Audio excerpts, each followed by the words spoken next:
Hi guys! Good evening to everyone. Now is March 24, 2026 Tuesday.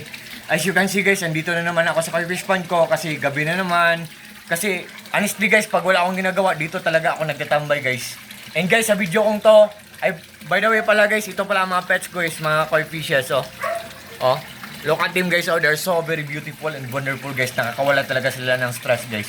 Guys, sa video kong to, i-flex ko ang aking aerator pump, yung nagbibigay ng oxygen, yung nagbibigay ng bubbles.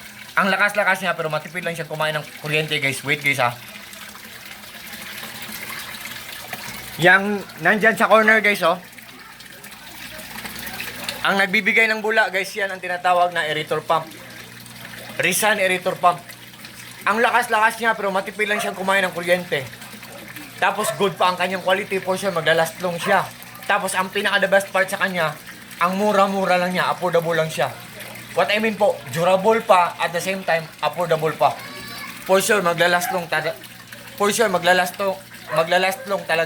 Oh, i-zoom natin guys ha. Wait guys. Ito ang, guys. Ito ang performance ng guys. Ito ang performance ng Rizan aerator pump. Ang lakas-lakas. Oh. What you see is what you get guys. Nothing more, nothing less. Walang labis, walang kulang po. Rizan aerator pump. Yan. Yan. Oh. Ang lakas-lakas niya guys, di ba? Wait guys. Tall fish keepers, good evening and happy fish keeping. Kung naghahanap po kayo ng aerator pump po, I hope kagaya sa akin na brand po, Rizan aerator pump po, nandyan sa link ko. Kasi meron kaming solar power system setup guys. Zero electric bill kami every month. Wala kaming binabayaran na kuryente maski piso every month kasi marami kaming mga solar panels sa bubong namin, sa roof namin. May generator kami, dalawa, portable solar generator, at may inverter kami na malaki, at may mga batteries kami na marami. At guys, zero electric bill kami. Lahat ng mga appliances namin sa buong bahay guys, within 24 hours guys.